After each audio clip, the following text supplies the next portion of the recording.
Ya, kita lanjutkan ya ke representasi ruang keadaan.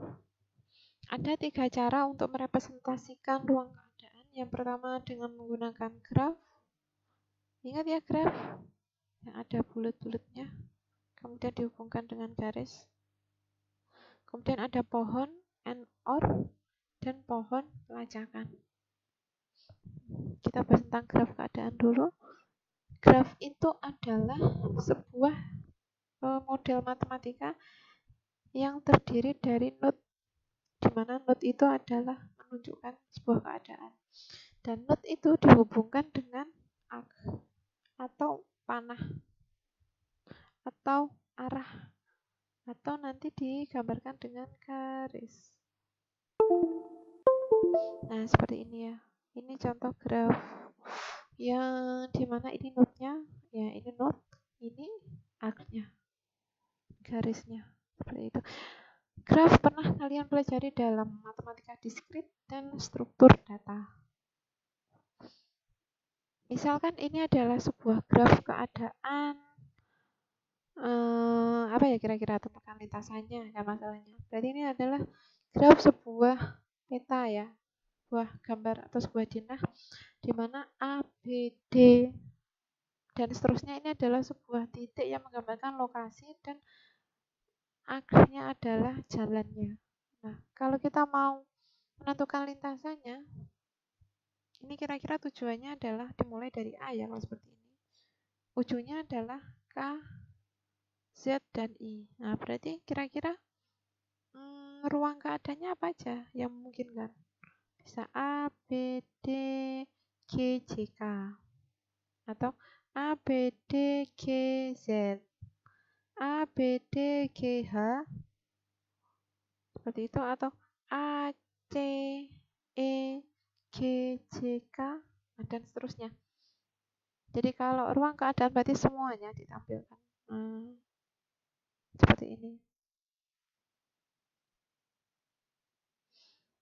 Dan bisa diteruskan ya.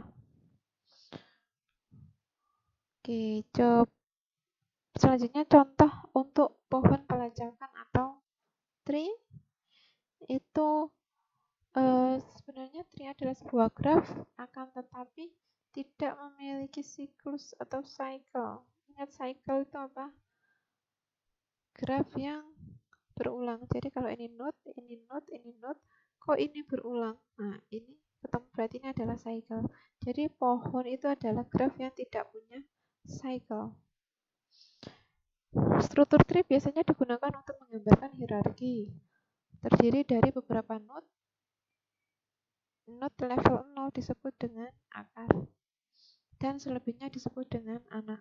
Nah, yang membedakan juga dengan graf biasa, di pohon atau di tree itu memiliki level. Seperti ini. Kalau graf tadi saya gambarkan, bentuknya seperti ini. A, B, D, E, G. Nah, seperti ini. Jadi kalau digambarkan seperti ini, ada berapa solusi kira-kira dalam ruang keadaan ini?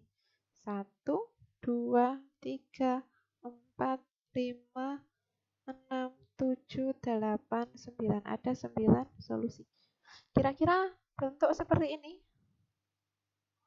dengan bentuk graf seperti ini mudah mana untuk melihat solusinya? Nah, mudah. Bentuk tree ya. Kalau seperti ini, node akarnya yang mana? Yang A. Node anaknya? Ya semuanya ini ya. Ada akar, lawannya adalah daun. Nah, seperti ini adalah daun K, I, J, ini adalah daun. Seperti itu. Representasi yang ketiga adalah pohon and/or. Sebenarnya pohon and/or ini adalah bentuk lain juga dari graf dan juga dari pohon biasa, akan tetapi memberikan tanda lengkung yang menunjukkan solusi N. Misalkan seperti ini tadi, A, B, D, E, G. Itu kalau kita mau ke G, kan otomatis melewati B, D, E, G. Ya. Kalau otomatis berarti kan wajib melewati ya. A ke G wajib melewati B, D, E, G. Jadi sifatnya itu adalah N. Jadi untuk A ke G itu pasti melewati B, D, E, G. Pasti melewati. Jadi bisa disingkat dengan N. Tuh. Untuk ke Z ke sini Z itu harus melewati, ada yang harus melewati H, ada yang bisa langsung. Nah, ada yang harus melewati. Jadi di sini untuk ada satu lintasan yang melewati H, wajib melewati H untuk menuju ke D. Jadi di sini ada N dan di sini bisa juga langsung Z seperti itu. Nah, kenapa double seperti itu ya? Jadi ini sebenarnya adalah tree, akan tetapi dipersingkat menggunakan operator N. Selanjutnya, searching sebagai teknik pemecahan masalah. Bagaimana caranya mendefinisikan masalah dengan tepat? Yang pertama, pendefinisian ini adalah menguraikan ruang keadaan dengan baik. Hanya menganalisis masalah tersebut serta mencari teknik penyelesaiannya yang sesuai.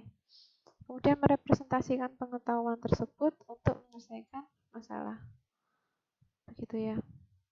Yang terakhir adalah memilih teknik penyelesaian masalah terbaik. Metode searching ada dua, dibagi dua secara umum. Yang pertama blind. Blind itu artinya buta. Pencarian buta atau tidak ada informasi sebelumnya. Ada dua, yaitu breadth first search dan depth first search. Breadth itu adalah melebar dan depth itu adalah mendalam. Kalian pernah ya belajar ini di struktur data? Kemudian lamanya buta itu adalah heuristik. Kalau heuristik itu lebih pintar karena ada informasinya. Beberapa ini ada metodenya adalah generate and test, hill climbing, step hill climbing, dan best first search.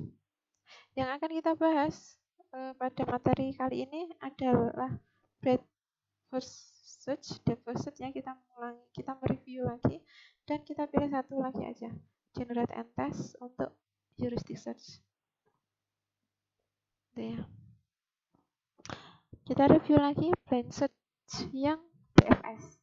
Artinya adalah melebar. Algoritmanya seperti ini.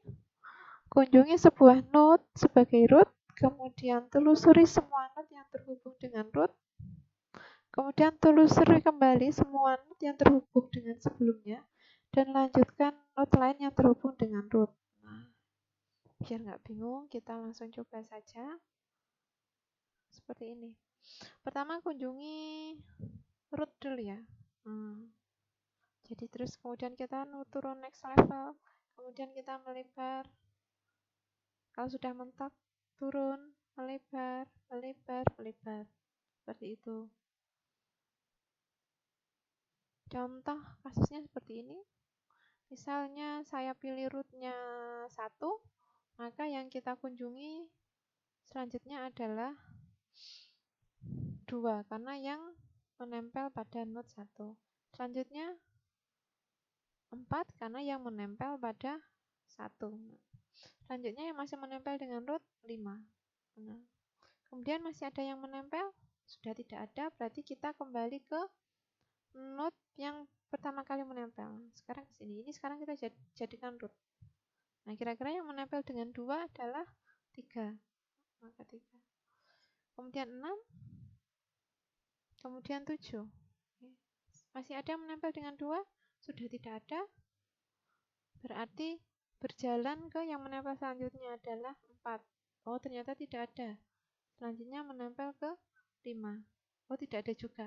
Berarti sudah selesai semuanya. Ini adalah lintasan menggunakan breadth first search.